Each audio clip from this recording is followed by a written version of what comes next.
ना बनाया हुण जान दस दे किदा सीगा नेक ते निशान दस दे। बिग बॉस सिचुएशन ऐसी बना देता है कि तुम ना चाहते हुए भी लड़ लेते हो। वास्तु के हिसाब से बहुत नेगेटिव घर बनता है ताकि उस घर में लड़ाई झगड़े। कोई कंटेस्टेंट ऐसे भी होते हैं कि लोग उसको इतना प्यार नहीं देते और उसके साथ तुम ऐसा टॉर्चर कर दो और वो बाहर आके सुसाइड कर ले तो तुम क्या करोगे? लगता है कि अभी लोग बिग बॉस में आने से पहले सोचेंगे कि हम जाएं या ना जाएं, क्योंकि तुम एंटरटेनमेंट के पैसे दे रहे हो, तुम किसी की पर्सनल लाइफ की धज्जियां उड़ाने के पैसे नहीं दे रहे हो। नावर को मैं जानता हूँ, is such a great guy, हमारे हिंदू धर्म के बारे में बोला था और मैं उसके बिल्कुल अगेंस्ट हूँ, उस चीज से मैं उससे नफरत करता हूँ। So Prince, welcome to Be Blunt podcast. Thank you. Prince, मेरे को एक बात बताओ कि 4 रियलिटी के विनर तुम, ओके, एक्टर भी तुम, सिंगर भी तुम, ओके, और म्यूजिक एल्बम भी तुम्हारी, म्यूजिक लेवल भी तुम्हारा, तो तुमने अपना बार इतना ज्यादा रेज कर रखा है कि अब हर लड़की का बाप बोलता है कि प्रिंस नरूला जैसा बनो। तो क्या कैसे करें? मतलब सपने ना सब देखते हैं और एक जैसे सपने देखते हैं सबका सपना यही होता है कि यार वो जिंदगी में एक्टर बन जाए या किसी का होगा कि एट द एंड सपना होता है कुछ बनने के बाद पैसा कमाना है। करेक्ट, यही होता है ना, चाहे वो एक्टर बन जाए, चाहे वो डॉक्टर बन जाए, चाहे कुछ भी बन जाए, Correct. उसका होता है कि एंड में जाके पैसा कमाना है। तो उस गोल के लिए सारे भागते हैं और बहुत मुश्किल है कि वो सपने सबके पूरे हो पाए, है ना। आज हम उस जगह बैठे हैं कि अगर कोई लोग मेहनत करते हैं तो सोशल मीडिया इतना स्ट्रांग हो गया कि पैसे कमाने ईजी हो गए हैं, पर आज से 7-8 साल पहले तक भी बहुत मुश्किल था कि जब सोशल मीडिया नहीं था तो मैं लाइनों में लगना पड़ता रहा हर जगह के लिए, है ना। और मैं बहुत खुशकिस्मत समझता हूँ अपने आप को कि मैं लाइनों में लगा पर उसका मुझे रिजल्ट भी मिला, ठीक है ना। वरना मेरे जैसे बहुत सारे लोग होंगे, मुझसे हार्ड वर्किंग भी होंगे, मुझसे ज्यादा टैलेंटेड भी होंगे, जो कुछ नहीं कर पाए, है ना, जो वापस चले जाते हैं। तो मुझे लगता है कि मैं ब्लेस्ड हूँ, मैं भगवान को बोलता हूँ। कितना 7-8 साल हो गए मुझे 2015 में, मतलब 14 में आया था, 15 में बिग बॉस जीत के निकला था, तो 15 से लेके मुझे जानना है कि प्रवीण नरूला और प्रिंस नरूला का क्या रिश्ता है? प्रवीण है तुम्हारा? नहीं, प्रवीण नरूला मेरा नाम था, है ना। तो मतलब जब राशि बनती है तो बी से निकला था तो प्रवीण रखा था मेरे नाम में, BRAVEN, प्रवीण। उसका नाम मतलब ब्रेव, बहादुर, है ना। पर मुझे घर पे जब मैं हुआ था तो मैं पता नहीं मॉम डैड के लिए बहुत लकी था, कि मॉम डैड ने स्ट्रगल करना शुरू किया था और जब मैं पैदा हुआ तो डैड के पास बड़ा कस्टमर आया था, उस टाइम पर, जो मतलब एकदम से बहुत सारी चीजें ले गया था। सब मुझे वो लकी करते थे कि यार ही इज लकी वन घर पे। तो मेरी नानी ने मेरा नाम प्रिंस रखा था, राजा मतलब, है ना, घर का राजा। तो वो प्रिंस प्रिंस प्रिंस कहते कहते वो कब निक नेम से रियल नेम बन गया, सब डॉक्यूमेंट्स पे भी वो चला गया और हर जगह पे वही आ गया। तो मुझे लगता है कि अब वो नाम, पहले मुझे लगता था क्यों रख दिया यार प्रिंस नाम, तो मुझे लगता है अब मैं उस नाम को डिजर्व करता हूँ। प्रिंस युविका नरूला क्या है? तो जब मतलब मेरे को युविका मिली थी ना बिग बॉस में, तब मैं बाहर आके जब मैं उनके पीछे पड़ गया था, है ना। तो क्योंकि होता कई बार जब तुम एक वन साइड लव हो जाता है ना, कि हाँ पहली नजर में प्यार और वन साइड लव चल रहा था कि मेरी तरफ से था। तो मुझे था यार कि यार मैं सोचता था कि यार कि जब मैं अपनी सिस्टर्स को देखता हूँ कि मैं क्या चाहता हूँ कि मेरी बहनें खुश रहें, है ना, उनके हस्बैंड उनकी केयर करें, उनकी फैमिली उनकी केयर करे। तो जब मैं युविका को मिला तो मुझे था कि यार अगर मुझे उसे प्रपोज करना है तो पहले मुझे मतलब अपने दिल में और अपने पूरे घर में उसकी जगह पूरी तरह से बनानी है ना। तो मतलब मुझे लगा कि क्यों लड़कियां नाम बदलती हैं, आती हैं ना, कास्ट बदलती हैं, तो क्यों लड़के अपने नाम के साथ उनका नाम नहीं ऐड कर सकते। तो फिर मैंने जब इंस्टाग्राम में उन्हें प्रपोज करने से पहले जब टैटू बनवाया था उनका, पीछे गर्दन पे टैटू है युविका का, तो मैंने नाम रखा था उसका प्रिंस युविका नरूला। इसी बात पे कोई अपने एक पहले एल्बम का गाना सुनाओ।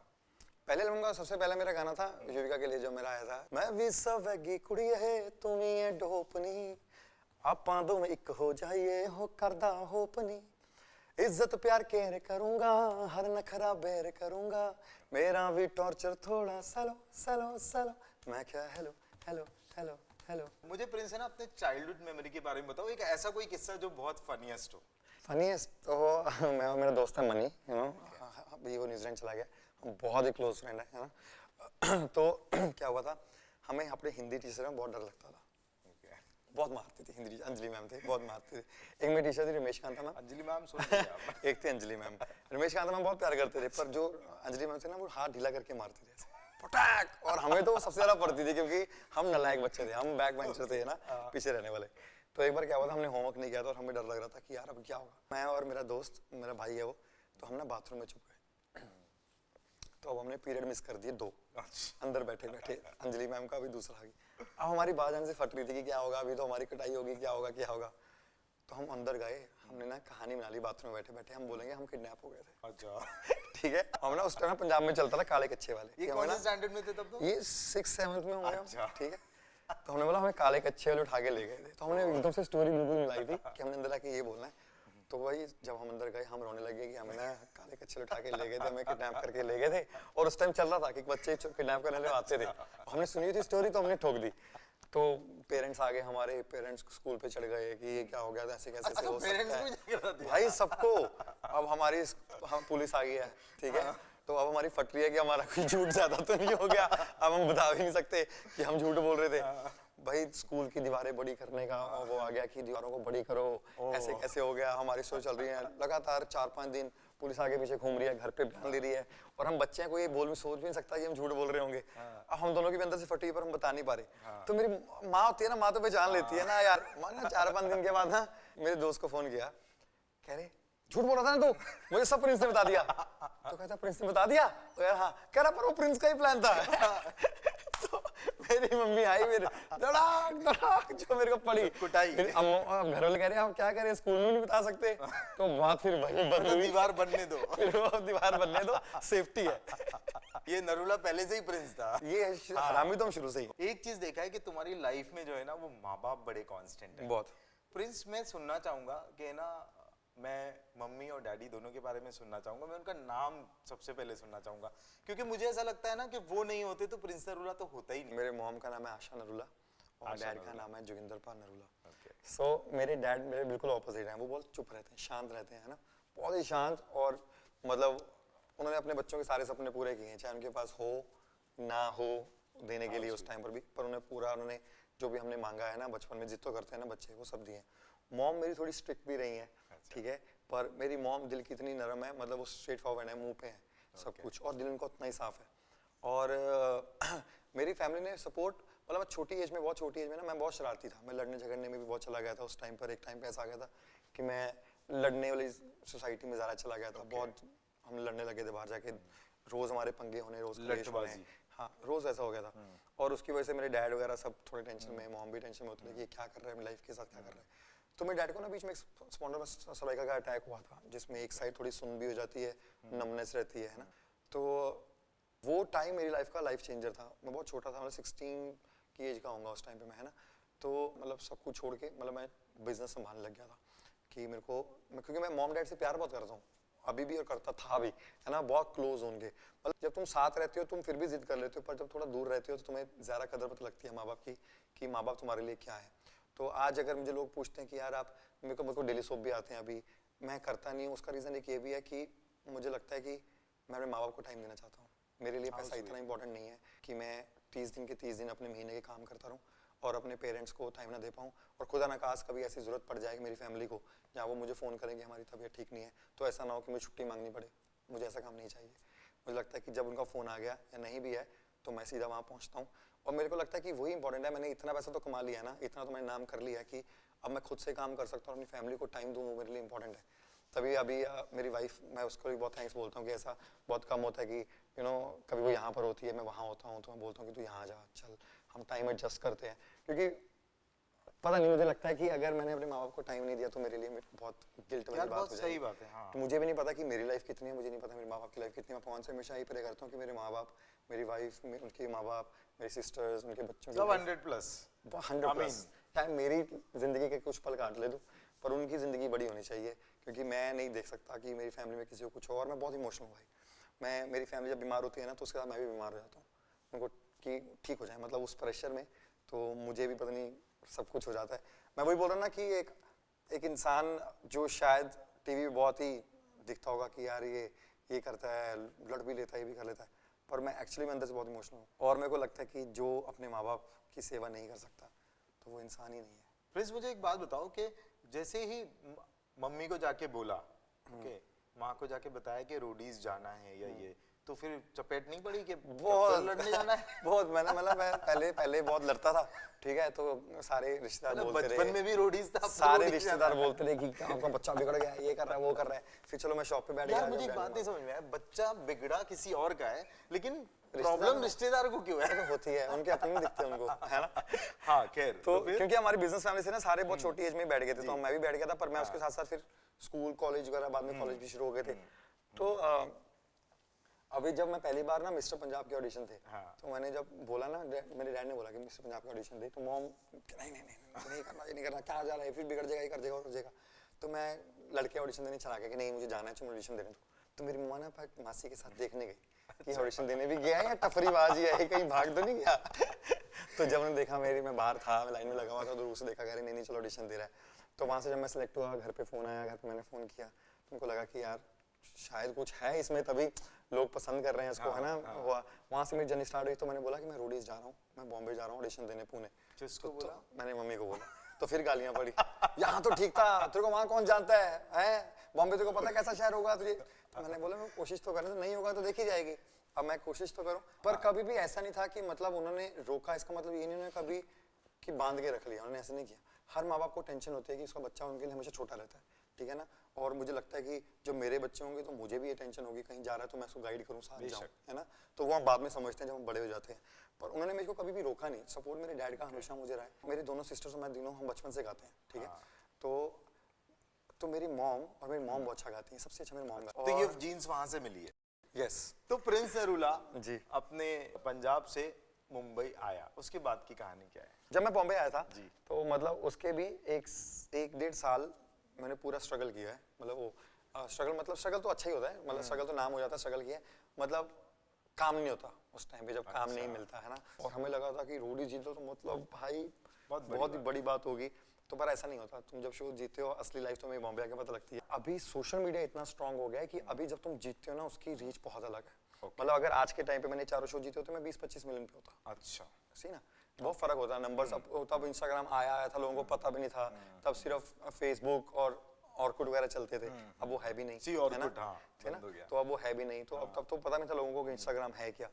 बता, रोडीज जीत के आए तो हम 1 रूम किचन में रहते थे, ठीक है, और 20 लोग के नेड़े तेड़े हम 18-20 जितने भी रोडीज। पहले मैं, गुरमीत मेरा दोस्त था गुरमीत, वो हमने एक फ्लैट लिया। किस जगह पे था ये फ्लैट? हमने ये वर्सोवा में लिया था। अच्छा। ठीक है, छोटा सा फ्लैट था, उसी के मतलब रूम में ही बाथरूम होता है, किचन होती है ना।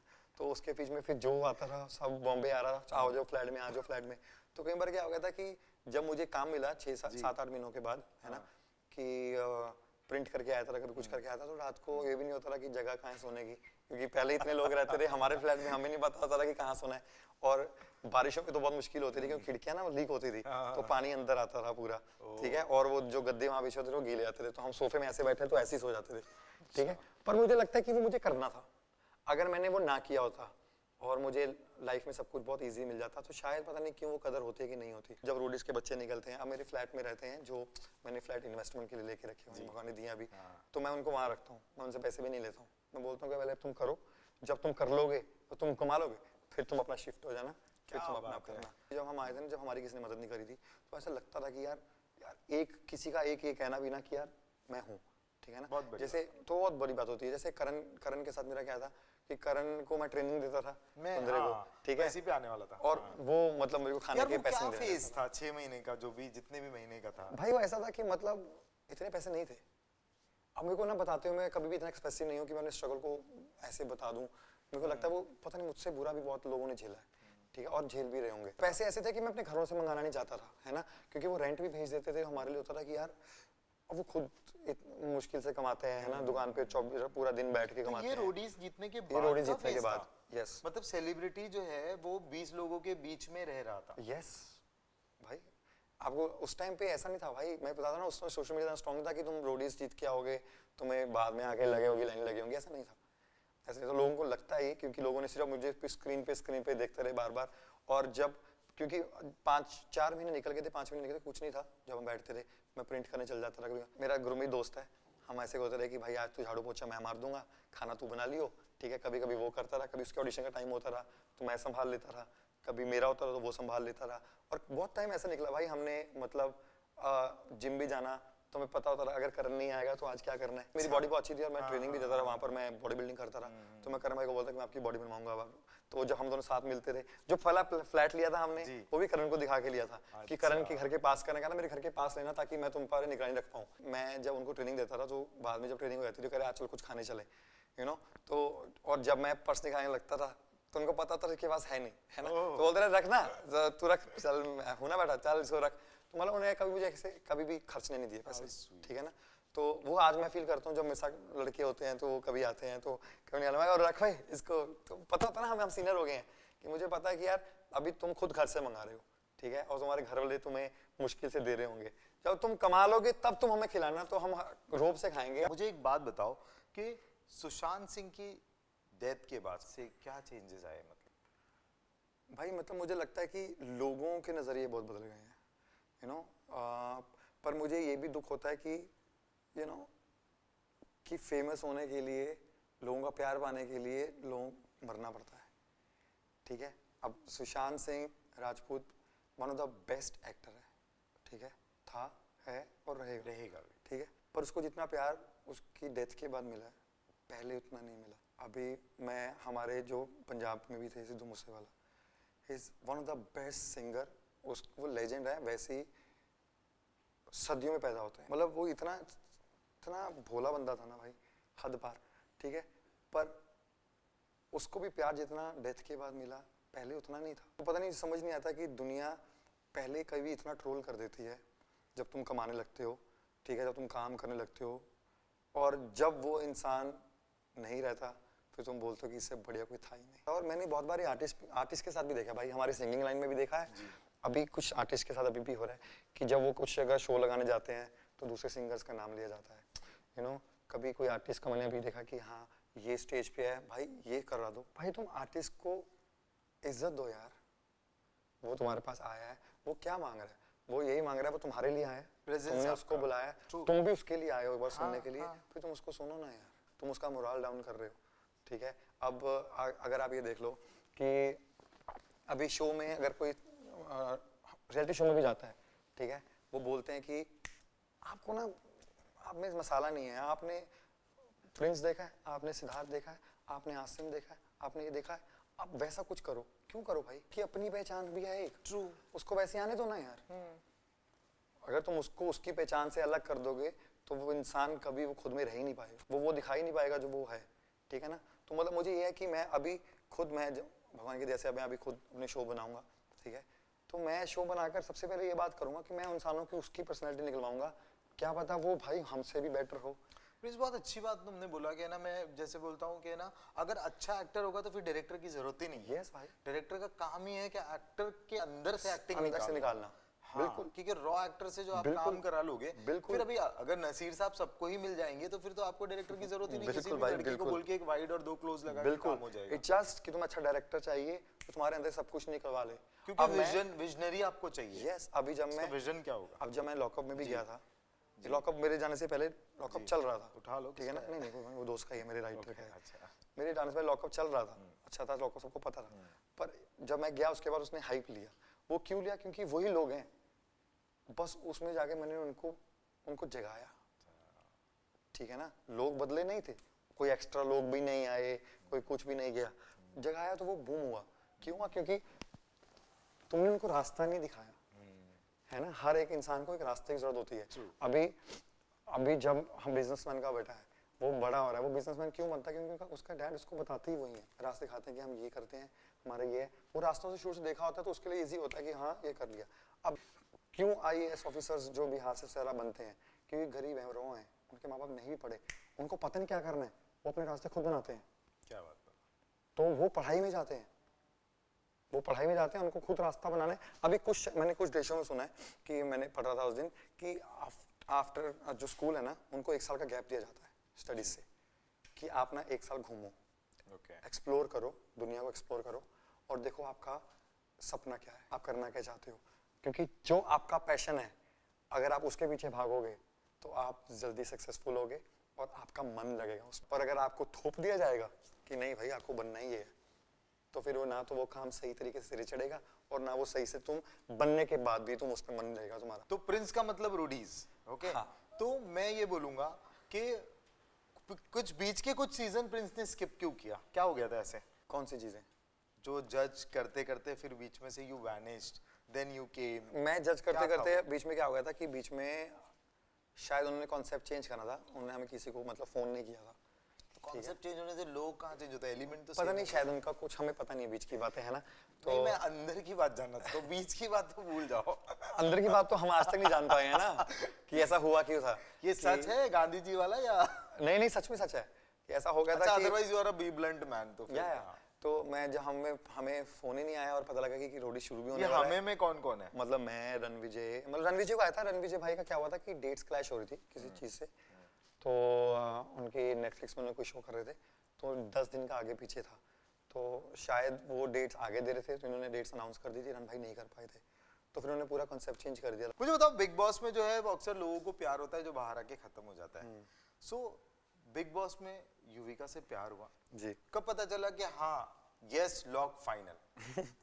बिग बॉस में तो मना करके चली गई थी वो, बाहर आके, मतलब उसने बहुत टाइम लिया। सो बाहर जब हम मिले थे, नहीं, start from big boss. Big boss में कैसे प्यार हुआ? मतलब बिग बॉस में तो चलते फिरते प्यार हो जाता है लोगों को।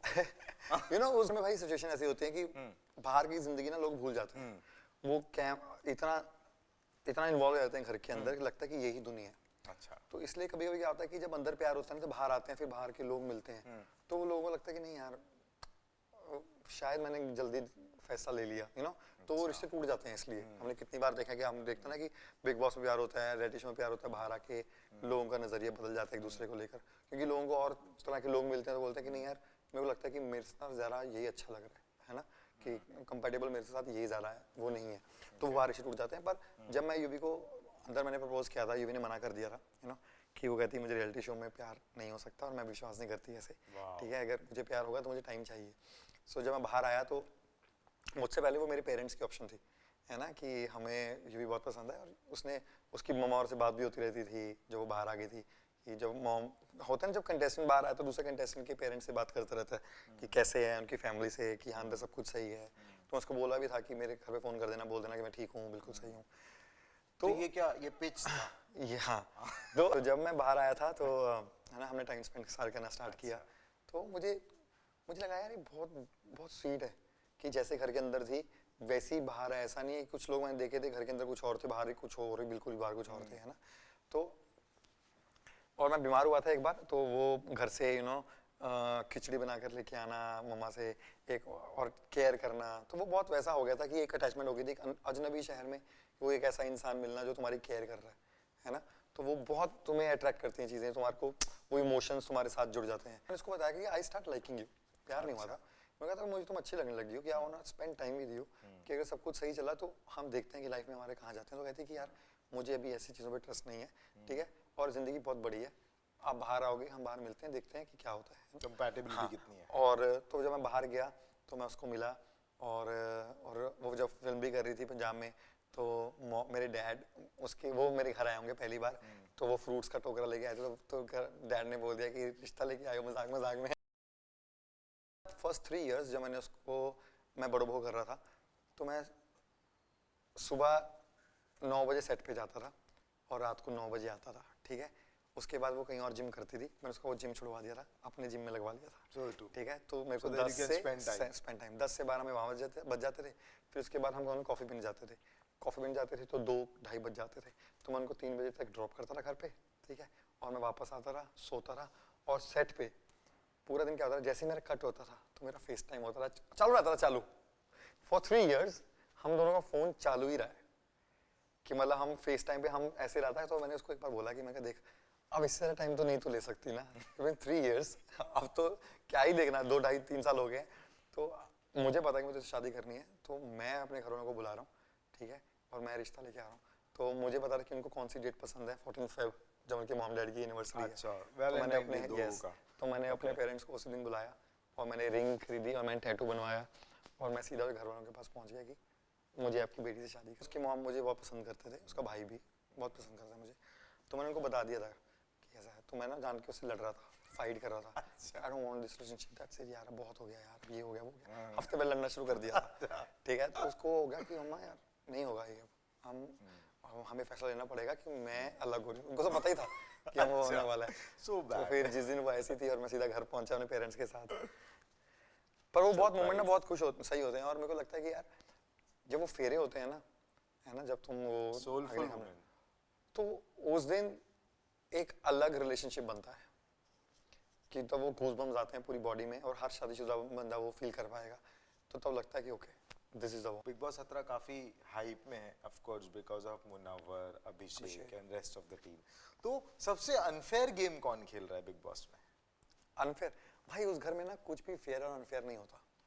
पता है, उस घर में ना सिचुएशंस ऐसी बन जाती हैं कि तुम सब कुछ ट्राई करते हो कि तुम ऐसा करो कि तुम इस घर में सरवाइव कर पाओ। कुछ लोगों को वो सही लगती हैं, कुछ लोगों को वो गलत लगती हैं। अब पिछला टास्क हुआ था जब मैंने बोला कि दूसरी गेम मुझे फट्टू लग रही है, पर मैंने बाद में सोचा यार कि मैं भी लोगों की तरह क्यों सोच रहा हूँ जब उन्हें टास्क करने का मौका नहीं मिला। क्योंकि बहुत सारे टास्क हुए हैं, हमारे साथ भी हुए हैं, जब हमारे साथ कोई कर देता रहा, बाद में हम भी उनसे ज़्यादा करते थे, या हमें पहले किसी ने हमने किसी को और को किया और उन्होंने हमारे साथ कुछ ज़्यादा किया हो। तो ये तो लॉजिकली बात है ना, और बिग बॉस सिचुएशन ऐसी बना देता है कि तुम ना चाहते हुए भी लड़ लेते हो। वो वास्तु के हिसाब से बहुत नेगेटिव घर बनता है ताकि उस घर में लड़ाई झगड़े हो। ओह, आप कभी भी देखना, क्योंकि जब मैंने एक शो किया था ना तब मुझे उन्होंने बताया था कि कि इसका वास्तु हमेशा टेढ़ा मेढ़ा होता है। कि ताकि तभी, और क्योंकि वैसे लोग ही वहां पर आएंगे और वो अच्छा, जो लोग आते हैं उनका भी वास्तु टेढ़ा मेढ़ा होता होगा। हो ही जाएगा ना भाई उस घर में रह के। जैसे मुनव्वर फारूकी को प्लेबॉय बना के बिग बॉस में दिखाना, ये बिग बॉस की स्ट्रेटेजी है भाई। वो तो बहुत ही गलत है ना, किसी की पर्सनल लाइफ को बाहर लेकर आना। हाँ। ये बहुत ही गंदा है, और हम इस पे मैंने सवाल भी उठाए हैं। आप किसी की पर्सनल लाइफ अंदर लाके उसको मेंटली डिस्टर्ब नहीं कर सकते। आपको नहीं पता कौन इंसान कैसा है। अब सोचना, अगर अब वो थोड़ा चलो शो जीत जाए या फर्स्ट रनर भाई, कुछ भी लोग उसको प्यार करते हैं, और अगर किसी को इतना प्यार ना करता हो, इतना प्यार ना मिले लोगों से, कोई कंटेस्टेंट ऐसे भी होते हैं कि लोग उसको इतना प्यार नहीं देते, और उसके साथ तुम ऐसा टॉर्चर कर दो और वो बाहर आके सुसाइड कर ले, तो तुम क्या करो? हाँ यार, क्योंकि तुम उसकी मेंटल हेल्थ से खेल रहे हो भाई। मेंटल हेल्थ इस टाइम बहुत ही बुरी चीज़ है, ठीक है। और कितने लोग हैं जिस टाइम जूझ रहे हैं, बात भी नहीं करते हैं, ठीक है, और तुम उसी को डिस्टर्ब कर रहे हो। मेरे लिए वो बहुत अलग है। मेरे को लगता है कि अभी लोग बिग बॉस में आने से पहले सोचेंगे कि हम जाएं या ना जाएं, क्योंकि तुम एंटरटेनमेंट के पैसे दे रहे हो, तुम किसी की पर्सनल लाइफ की धज्जियां उड़ाने के पैसे नहीं दे रहा। So true. ठीक है, तुम किसी को काम देकर, एक बार काम देकर उसकी जिंदगी भर का काम छीन रहे हो। बहुत सही बात बोला। ठीक है, तो तुम्हें इतना हक तो किसी ने नहीं दिया ना यार। ये तुम एंटरटेनमेंट को एंटरटेनमेंट की तरह लो ना यार। और कौन, जो दूसरी दुनिया भी आती है, कौन है भाई वो तुम्हें शो में करने वाली? अगर तुम्हें ज्यादा ही प्रॉब्लम है, तुम केस करो ना बाहर आके। तुम लॉ के साथ जाओ ना कि तुम्हारे साथ गलत हुआ है ना, तुम केस करो। जो लॉ डिसाइड करेगा वो होगा, अगर वो गलत होगा वो जेल जाएंगे, ठीक है। अगर वो नहीं होंगे तो तुम्हें पता लग जाएगा भाई कौन गलत है कौन सही है। और मैं लोगों को भी बोलता हूँ कि जो लोग आके ट्रोल भी कर देते हैं, अभी उसको बहुत लोग ट्रोल करते हैं, मैं बोलता हूँ कि ठीक है, उससे एक बार गलती हुई थी जो उसने हमारे हिंदू धर्म के बारे में बोला था, और मैं उसके बिल्कुल अगेंस्ट हूँ। उस चीज़ से मैं उससे नफरत करता हूँ कि उससे बुरी चीज़ें लोगों ने कर रखी हैं, और उसने माफ़ी मांगी है ना, उसने माफ़ी मांगी है। तो हमारे भगवान तो वैसे भी इतने भोले हैं कि वो तो यही बोलते हैं, भोले शंकर ये बोलते हैं कि वो तो सबसे ज़्यादा भोले रहे हैं। उनको इतनी जगहों को लोगों को माफ़ किया है जिन्होंने इतने कर्म किए थे, खूब कर्म किए थे, उन्हें फिर भी, क्योंकि उनको लोग फुसला देते थे, वो माफ़ कर देते थे। और मैं बोलता हूँ कि अगर किसी ने हमारी कास्ट के बारे में बोला तो उसकी सजा भगवान देगा, बेशक। तुम कौन हो जो लड़कियों के रेप कर रहे हैं? तुम उसके भी आवाज़ उठाओ ना, उससे बुरी बुरी चीज़ें हो रही हैं। ऐसी बहुत सारी फिल्में हैं जहाँ पर हमारे हिंदू धर्म के भगवान को बनाकर कितनी चीज़ें हुई हैं, उस पर सवाल क्यों नहीं उठाए? तो अगर बंद करना है तो वो भी बंद करवाओ ना। सब बंद करवाओ, ठीक है। हमारे लिए भी उतना ही है, कोई हमारे धर्म के बारे में बोल दे भाई हम हिंदू हम कट्टर हैं, फाड़ देंगे, ठीक है। पर मुझे लगता है कि सजा देने का हक हमें नहीं है, वो सिर्फ ऊपर वाले को है। वो अपने आप देगा ना यार। तुम जिंदगी में उससे बहुत बुरे काम चल रहे हैं बाहर जिंदगी में, ठीक है। बच्चियों को, छोटे बच्चियों के रेप हो रहे हैं, लोग बाहर सड़कों पे मर रहे हैं, ठंड से मर रहे हैं, गरीब बाहर खाना नहीं मिल रहा। आप ये छोटे बच्चे भीख मांग रहे हैं। हाँ, भीख मांग रहे हैं। आप ये सब कुछ मैसेज करने से अच्छा है कि आप उनके लिए कुछ करो। सो स्वीट, ठीक है, तो जिंदगी बहुत आगे हो जाएगी। और ये हम खुद कुछ भी बोल लें किसी के बारे में चलेगा, पर कोई और बोल देगा। सेलिब्रिटी होने के साइड इफेक्ट्स हैं? बिल्कुल भाई, बिल्कुल। आप देख लो कितनी सारी वीडियोस आती हैं जहाँ पे लोग मेरे बारे में भी गलत बोल रहे होते हैं, तो लोग बोलते हैं कि तो इफेक्ट नहीं हो रहा। मैंने बोला यार मुझे क्यों इफेक्ट होगा यार, मेरा ना उससे काम कम हो रहा है, ना मैं खुद की नजरों में गिर रहा हूँ। मुझे अभिषेक के बारे में बात करना है कि अभिषेक को जो है मिलकर सब अटैक कर रहे बिग बॉस के हाउस में। वो ऐसा लग रहा है कि वो वन मैन आर्मी होके खड़ा हुआ है। भाई ऐसा हो जाता है ना जब तुम्हें सभी अटैक करने आते हैं तो फिर तुम्हें लड़ना तो अपने लिए है, और वो पंजाबी लड़का है तो खून में है ही ऐसे He worked हमारे with ना। me, और बहुत सही है, और जाने से पहले एक दिन मैं पहले मिला भी है वो, अच्छा। मुझे मिलके गया वो, ठीक है, 2 दिन हम लगातार तुमने मिले उसको हैं। कुछ टिप्स दी थी? मैंने टिप्स नहीं, मैंने उसको जैसे उसने मैंने उसको बोला कि भाई, उसने मुझे बताया कि मेरी एक्स भी आ रही है, तो मैंने बोला कि यार तू ज़रा उस पर प्रेशर मत दियो, लड़ियो मत करा भाई, पर मेरे को वो उसको दोगे वीक हो जाता है और वो निकल जाता है। तो मैंने बोला कि अब ये मुझे नहीं पता कि वो किस तरह से जाएगा, पर तू जैसा है ना तो वैसा ही रहियो, ठीक है। क्या होता है ना भाई, अगर तुम सोच के खेलोगे ना तो फिर तुम लोगों को कंफ्यूज कर दोगे, कभी तुम सही करोगे कभी गलत करोगे, पर जैसे तुम हो, तुम करते रहोगे तो लोग कहेंगे यार ये एक दिन हो सकता है गलत, 2 दिन हो सकता है, पर ये 90 दिन नहीं निकाल सकता, है ना। तो 90 डेज जब तुम एक जैसे रहते हो ना, फिर लोग समझ आते हैं कि यार ये ऐसा ही है। और जो भी यार भाई, मैं हमेशा बोलता हूँ, जो ज्यादा अग्रेसिव लोग होते हैं ना, जो ब्लंट बोल देते हैं, वो दिल के उतने साफ होते हैं। So true. क्योंकि वो सब बोल देते हैं, ठीक है। और जो कम बोलने वाले होते हैं ना, कई बार जो बोलते हैं कि यार हमको बोलते हैं, वो बहुत होते हैं भाई, वो तुम्हारे सामने तुम्हें बोल देंगे यार you are such a sweet, है ना। मुझे ये पूछना है कि क्या तुमको अभिषेक के अग्रेशन को देख के सिद्धार्थ शुक्ला की याद आती है? भाई वो ना लोग ना चुन देते हैं, ऐसा है। देखो सिद्धार्थ अपनी तरह से बहुत सही था, ये अपनी तरह से बहुत सही है, सबका अपना एक तरीका होता है जीने का। सिद्धार्थ बिंदास बंदा था, वो डरता नहीं था किसी से, ठीक है। उसको जो बोलना है वो सामने बोल देता है। मैंने बोला ना, वो पीछे नहीं बोलता रहा कभी। वो बिग बॉस में क्यों लोगों ने सब प्यार दिया, क्योंकि वो जो भी है वो फाड़ता सामने फाड़ देता रहा। अब रोडीज में मेरे को लोग क्यों प्यार करते हैं, मैं जो भी हूँ मैं मुंह पे बोलता हूँ, मैं पीछे नहीं बोलता हूँ जाके। मुझे कैमरा ऑफ करके या किसी इंसान के जाने की वेट नहीं करनी पड़ती। मुझे आप अच्छे नहीं लग रहे हो, मुझे कुछ खड़ा करे आपका, मैं आपको वहीं बोल दूंगा, चाहे आपको सही लगे चाहे आपको गलत लगे, आप मेरे साथ रिश्ता रखना है नहीं रखना वो आपके ऊपर है, पर मैं आपको पीछे से नहीं बोलूंगा। तो यही अभिषेक के साथ भी है। उसको जब बुरा लगता है, कभी कभी ऐसी चीजें होती भी हैं भाई घर में कि तुम भी गलत होते हो, पर वो घर ऐसा है भाई, वो घर ऐसा है कि सिचुएशन ऐसी बनती है, तुम हर जगह सही नहीं रह सकते। और ग्राफ भी तो ये होता है ना, एक इंसान रियल लाइफ में भी गलतियां करता ही है यार। हम कौन सा पूरी जिंदगी में सब कुछ सही करते हैं, मैंने भी कितनी बार ऐसी लड़ाइयां करी होंगी जहां पर शायद मैं गलत होऊंगा, मुझे बाद में आके दिखाए यार शिट यार यहाँ मैं गलत था, पर वो इंसान खुद देखता है ना बाहर आके। आज तक बिग बॉस में जाने के बाद जो भी बाहर आया है उनके सक्सेस रेट बहुत ना के बराबर थे, तो you are one of the fewest जिसकी जो है वो सक्सेस आज भी कंसिस्टेंसी है। इसका क्या रीजन है भाई? इसके ना बहुत सारे रीजंस हैं। एक रीजन ये है कि जब लोग बाहर आते हैं ना, एक तो लोग ना ज़्यादा टाइम ये देखने में निकाल देते हैं कि अब मैं कितना फेमस हो गया हूँ, यू नो, पार्टीज जाना, ये करना वो करना। तो ये लोगों को ये नहीं पता कि जो रियलिटी का फेम होता है ना, ये बहुत छोटा फेम है। अगला शो आएगा, लोग तुम्हें भूलना शुरू कर देंगे, तो तुम्हारे पास वही टाइम है यूटिलाइज करने का, उसमें तुम काम करो, ठीक है।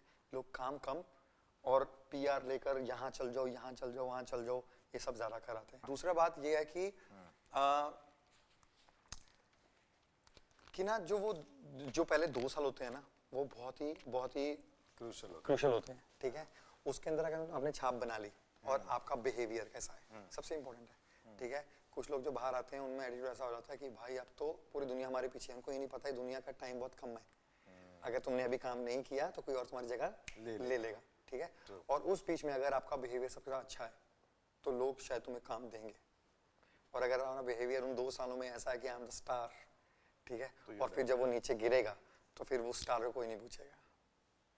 ये अभी आप देखो, आपसे मैंने एक ही शो किया, ठीक है, जस्ट कि आपने मुझे शो में देखा मैं कैसे रहता हूँ, आप और मैं तभी बात कर रहे हैं। बड़ों पे जो मेरे थे उन सबको पूछ लो, चाहे उसके स्पॉट दादा से लेकर लाइट मैन तक सबसे पूछो मेरे उनके साथ कैसा रहा है बॉन्ड, चाहे मेरे रोडीज के स्पॉट दादा से उनके साथ देखो कि मेरा बॉन्ड कैसा है, मेरा सबके साथ बॉन्ड जैसे आपके साथ है ना वैसा ही है। प्लीज मुझे बताओ कि इस बार का बिग बॉस का विनर कौन होगा? मैं 2 नाम लूंगा, ठीक है, अभिषेक और मुनावर, ठीक है। मैं मुनावर का इसलिए लूंगा क्योंकि मुनावर को मैं जानता हूँ, ही सच अ ग्रेट गाय, ठीक है, और वो खेलता भी बहुत सही है, और जो उसके साथ हुआ वो नहीं होना चाहिए था।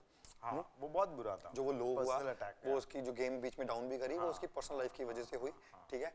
और उसकी ऑडियंस बहुत ही बड़ी है, बहुत ही कट्टर सपोर्टर है उसके, तो उसके सपोर्टर उसको जिताएंगे। और जर्नी देखूं तो अभिषेक की जर्नी 0 स्क्रैच टू वहां तक बहुत ही बोल रही है, उसने बहुत ही शाइन की है, उसको किसी ने डांटा भी हो, कुछ भी किया हो, उसने अपनी जर्नी को वैसे ही जिया जैसे वो जीना चाहता है, ठीक है। उसने अगर उसको लगा कि वो गलत है तो वो 10 बार अड़ा है गलत कहने के लिए कि तू गलत है, और वही बिग बॉस में चाहिए होता है। री एंटर वही करता है जो शो को कंटेंट दे रहा होता है, सीधी बात। देखो ये शो भी बिजनेस कर रहे हैं, बिजनेस कर रहे हैं अगर ना। आप मसाला एक हो बिजनेसमैन हमेशा लगा ना उसका सबसे अच्छा प्रोडक्ट शो में रहे, है ना, मतलब उसके दुकान पे रहे, agree। जो जिसको लोग प्यार करते हैं। मुझे ये बताइए पहलवान है क्या? पहलवान मेरा बेबी है। अब लोग मुझे फिटनेस के लिए प्यार करते हैं और लोग मुझे देखते भी हैं और मेरे यूएसपी है, तो मुझे प्रोटीन बनाना है लोगों के लिए, और ताकि वो सब ले पाएं और ओरिजिनल हो, ताकि लोगों को कभी कोई खराबी ना आए, और उस नाम से बनाना है जिस नाम से लोग रिलेट कर पाएं, क्योंकि मैं पंजाब से हूँ और हमारे वहाँ पहलवानी बहुत चलती है, ठीक है। तो मैं पहलवान की मैंने नाम सोचा पहलवान हो, और जब ये आया तो इतना प्रॉमिसिंग था, तो अमेजोन ने खुद में फ़ोन किया कि मैं प्रिंस के हम वैसे प्रिंस को देखते रहते हैं और हम चाहते हैं कि हम आपका ब्रांड प्रमोट करें, हम ये भेजो। और लोगों ने इसको इतना प्यार दिया भाई कि हमारे ऑनलाइन में ये हमेशा सोल्ड आउट रहता है। और अब हम तो चैलेंज करते हैं लोगों को कि यार हम आपको इसके साथ टेस्टर भेजेंगे और आप टेस्ट करके देखो। कोई प्रोटीन वाला नहीं भेजता, क्योंकि सबको पता मन में डाउट रहता है कि 32 ग्राम प्रोटीन मिल जाए तो 28 निकलेगा, 27 निकलेगा, और भी चीजें निकल जाएंगी। हम बोलते हैं हमने जितना बताया उतना ही निकलेगा, 1% कम नहीं, 1% ज्यादा नहीं, और असली ये निकल गया ये भी तुम्हें दिख जाएगा। और हमने इंडिया के और अमेरिका से उससे सर्टिफिकेट कराया हुआ है, सर्टिफिकेट से ऑथराइज्ड है, जो सबसे बड़ी कंपनी है जो सर्टिफिकेट देती नहीं है, जो मतलब पहले 10 बार टेस्ट करती हैं, कहीं से भी बॉक्स मंगवा के, अमेजोन से, साइट से, कभी कहाँ से, फिर वो टेस्टिंग करती हैं, उसके बाद वो सर्टिफिकेट देती हैं कि आपका प्रोडक्ट कैसा है। तो इसलिए मैं बहुत संतुष्ट हूँ। मुझे बताइए कि ये म्यूजिक एल्बम का और कंपनी का आइडिया कैसे आया? तो जब मैंने नाम कमा लिया था, सब कुछ कर लिया था, तो यूवी ने मुझे बोला कि आप खाते हो, आप क्यों नहीं गाते हो? फिर मैंने अपना लेबल खोला, प्रिंस नूरा म्यूजिक। हाँ, उसका नाम भी है प्रिंस नूरा म्यूजिक। यस। फिर मेरा मुनावर का गाना आया पहला, तोड़, जो ग्लोबल चार्ट पे नंबर 1 पे था। मुझे सुनना है वो गाना। क्यों आ बनाया हुण जान दस दे, किदा सीगा नैक ते निशान दस दे, जिम दा शकीन लारियां ने पटता, मैनू पीण लाता क्यों समान दस दे, दस केड़े मुंह नाल रब नू जवाब देंगी, होर लुट लुट किन्ने नी सवाद लेंगी, गिल रोनी बारे जदों पुछणगे लोग, दस फेर केड़ा चेहरे ते नकाब लेंगी, एवें भंग पाने तेरे पिछे रोड़ती जवानी नहीं, खम खाई तेरे पिछे खट्टी बदनामी नहीं, जेड़े मोड़े उत्ते सी तू मोड़ गई निशानी नहीं, जहर वर्गायो सच्ची मोड़ लगे जट नूं, उदों तेरी तोड़ लगे जट नूं, जिंदगी च प्यार दी नहीं थोड़ लगे जट नूं, उदों तेरी तोड़ लगे जट नूं, उदों तेरी तोड़ लगे जट नूं। सबसे अजीब फैन ने गिफ्ट क्या दिया? बहुत सारे मेरे ऐसे फैन क्लब में भी हैं, लोग भी आते हैं जिन्होंने मेरे नाम के टैटू और मेरी शक्लें बनवा रखी हैं, ठीक है। तो मुझे लगता है कि इससे बड़ा फैन तुम्हारा कोई नहीं हो सकता जो तुम्हारे नाम की टैटू और वो करवा के चले। मतलब ये प्यार बहुत कम लोगों को मिलता है। प्रिंस, मुझे बताओ आप अपने जो ट्रोलर्स और हेटर्स हैं उनके लिए क्या मैसेज दोगे? कुछ नहीं यार, मैं उनको बहुत प्यार करता हूँ यार। अगर ट्रोलर्स नहीं होंगे, हेटर्स नहीं होंगे, तो लाइफ में आगे कैसे जाओगे? मतलब बदनाम ना होंगे? मतलब मुझे लगता है कि अभी उनको भी इम्प्रेस करना बाकी है, ठीक है। तो वो एक मोटिव है, अच्छा, ठीक है। अभी ये पढ़े हैं, वाह, अभी मैंने इनके लिए किया नहीं है, अभी इनके लिए करना है। मैंने 2 तरीके से जिंदगी जीता हूँ। मैं बोलता हूँ कि हम जिंदगी में हर किसी को इम्प्रेस करने के लिए नहीं आए, ठीक है। हमें जो हमारी दुनिया में प्यार करती है, फिर तो उनके लिए जियो, ठीक है, कि बहुत है, तुम इनके लिए कर रहे हो। फिर दूसरा मोटिव मेरे को ये होता है कि इनको क्यों नहीं कर पाया हूँ मैं अभी तक। मतलब इनके लिए मैंने भी वो काम नहीं किया होगा जो इनको मेरी तरफ खींच ले, तो मैं करूँगा ना यार। तो वो चाहे वो मेरे से इम्प्रेस ना हो, पर वो मोटिव है ना, वो तुम्हें मुझे जगा के रखता है। और फैन तो यार मतलब गाली देने में तो शाहरुख खान सर को भी गाली दे देते हैं, सलमान भाई को भी दे देते हैं। रियलिटी शो जीतने का मंत्रा क्या है? शो में तुम जा रहे हो, उस शो को सब कुछ दो, अपने एफर्ट्स, अपना हार्डवर्क, कंटेंट, ठीक है, जो तुम दे सकते हो। और जब तुम सब कुछ कर दोगे तो फिर दुनिया बाहर बैठी है दिखाने के लिए। प्रिंस, हम लोग क्विकली रैपिड फायर राउंड की तरफ जाएंगे। जी बिल्कुल। जिसका जवाब मैं आपसे चाहता हूँ। ऐसी कौन सी चीजें आपके लिए जो अनट्रू? मैं बहुत अग्रेसिव हूँ। Dream to do a music album with? Diljit भाजी। अक्षय और रणविजय और सलमान? एक एनीवन? दोनों, सलमान और Rannvijay. Okay, I will take it. कभी मार्केट से सब्जी खरीदी और घर पे डांट खाई है? सब्जी खरीदी और घर पे डांट खाई है? पहले नहीं थी, अभी बीवी कर देती है। ये सही है, माँ के राज में डांट नहीं पड़ी, बीवी करती है। ओके, तो क्या महंगा लाते हो, सस्ता लाते हो, क्या प्रॉब्लम? नहीं, कैसा सा ले आते हो, आगे कुछ भी ले आते हो। ये जानबूझ के करता होगा ताकि मुझे अगली बार कोई बोले नहीं। अरे मैंने देखता नहीं बाहर जाके, और मैंने कभी बार्गेनिंग नहीं करता। हाँ, मुझे भी नहीं अच्छा लगता, पसंद मुझे लगता है कि अभी प्रिंस जाएगा और बार्गेनिंग करेगा। नहीं, वो भी नहीं है, मुझे लगता है कि यार क्यों करनी है उनके लिए, वो भी यार अगर हमसे 4 पैसा कमा लेंगे तो ठीक है ना यार। अच्छा, ओके, कभी रिक्शा टैक्सी के पीछे पोस्टर लगा के अपना प्रमोशन किया है? नहीं, मेरी फैमिली ने बहुत किया। ओह, जब मैं मतलब बिग बॉस में भी था और अभी मैं नच बलिए में भी था, मेरी फैमिली पोस्ट लेके निकल जाती थी। अब मैं नच बलिए के टाइम में उनको बोला भी, मैंने कहा अब जरूरत नहीं है, अब लोग मुझे वैसे ही प्यार करते हैं, पर उनके लिए तो वही है ना। अगर तुम खुद प्रिंस नरूला के फैन होते तो एक रीजन क्या होता? स्ट्रेट फॉरवर्ड मैन, ओके, बिंदास। बचपन में तुम्हारा क्रश कौन था? मेरा क्रश कौन था बचपन में? माधुरी दीक्षित। क्या बात कर रहे हो? ये कौन से और फिर स्टैंडर्ड में थे तुम? स्कूल में जो अंग्रेजी की टीचर होती है सबसे हॉट होती है। सुन रही होगी वो, नहीं थी अभी भाई मतलब मैं आपको सुनता था ना, उसकी बड़ी हंसी वाली है। हाँ। एक बार क्या हुआ, मेरे दोस्त कशिश है, वो शॉट पुट खेलता है, हाँ। बहुत बड़ा 6-6.5 फुट का और तगड़ा। तो उसमें मैंने पेपर दिया इंग्लिश का, और ना हमारे नंबर है 0 दोनों के, ठीक है। तो पेपर जाते थे घर पे, तो हमने ना, मेरे जैसे घर का नंबर था सपोज टू 707, ठीक है, सेक्टर 70, तो मैं लिख दिया 707 सेक्टर 71। तो दोनों ने, हमने सेम एड्रेस लिख के हमने भिजवा दिया। तो अब उसका फोन आता है वहां से, हेलो इज दिस प्रिंस? मैंने कहा यस। कहती है आपके ना एग्जाम का जो पेपर था वो हमारे पास आया है, और आपके नंबर मैं बोलूंगी बहुत ही गंदे हैं, और आपको ना ट्यूशन की जरूरत है, और मैं इंग्लिश टीचर ही हूँ। और सोचो इंग्लिश टीचर के घर पे चला गया जो हमने गलती से लिखा है, और मैं और कशिश उनके पास पढ़े और सबसे हॉट टीचर थी। युविका शादी के पहले, युविका शादी के बाद? शादी के पहले युविका बहुत ही प्यारी, अभी खतरनाक।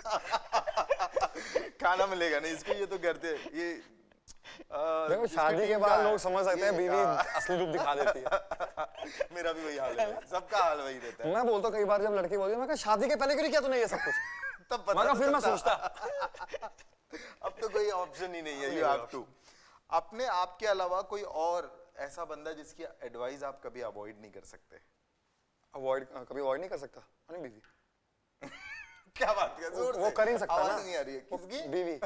घर पे रहने नहीं फिर मिलेगा ही नहीं, डर। ओके, अच्छा अब मुझे ना कुछ चीजें बताओ। युविका की फेवरेट मूवी? Favourite movie? हाँ, मुझे लगता है जो उसने करी ओम शांति ओम। युविका का फेवरेट फूड? और एग्ले ओलियो ऐसे वो जो खाती है वो उसका फेवरेट है। ये क्रॉस वेरिफिकेशन होगा। अरे हाउ मतलब यू ना यार। आयरेट युविका पर्पसली टू टीज हर? उसको परेशान करने के लिए क्या हरकत करते हो? सोचने दो ना। बहुत करता है मतलब? बहुत करता हूँ ना, एक नहीं करता ना। सबसे ज्यादा जो इसको इरिटेट करती है? मतलब मैं ना 24 घंटे पंजाबी गाने गाते रहता हूँ ना, तो कई बार बोलती है यार कुछ और गा लो यार, मुझे ऐसा लगता है मैं पंजाब में ही हूँ। बॉम्बे रह के भी उसको पंजाब फील होता है। अच्छा, what is her favourite colour? Black and white. Okay, ये कॉन्फिडेंटली बोला क्योंकि ये पता था इससे पहले के सवाल। नहीं वो फूड वाला भी बिल्कुल सही है। हाँ, एग्ले ओलियो वो बहुत खाती है। एक b blunt statement from Prince Narula. मैं यही बोलूंगा कि यार लोगों की उंगली उठाने से पहले एक बार खुद देखो, ठीक है, और किसी की अचीवमेंट को गाली देकर मत दिखाओ, ठीक है। बहुत मुश्किल होती है सबको अपने गोल्स अचीव करने के लिए, और जब कर लेते हैं लोग इज्जत दो, और अपने गोल्स अचीव करने के लिए भी पूरी मेहनत करो, फोन पे नहीं फिजिकली आगे जाकर। That's it for the day guys। अगर आपको प्रिंस नरूला की स्टोरी अच्छी लगी हो और आपकी क्या ओपिनियंस है वो आप कमेंट में बताएं। कुछ नहीं, thank you so much guys, आप हमेशा मुझे हर जगह देखते हैं और प्यार करते हैं। मैं आपको यही बोलूँगा कि यार फैमिली सबसे इंपॉर्टेंट है, मेरे मैसेज में यही होगा, हमेशा अपनी फैमिली को टाइम दो, ठीक है। और अगर तुम हार्ड वर्क कर सकते हो तो याद रखना भगवान ने तुम्हारे लिए हमेशा कुछ ना कुछ लिखा होगा, और अगर तुम हार्ड वर्किंग हो तो तुम्हें तुम्हारे सपने पूरे करने से कोई नहीं रोक सकता। एक एल्बम आया है, उसका नाम बताइए प्रिंस। शू ड्रिल। शू ड्रिल जो एल्बम आया है, मैं चाहता हूं उसको बहुत बहुत आप प्यार दे और उसको मिलियंस ऑफ व्यूज से उसको हिट करे।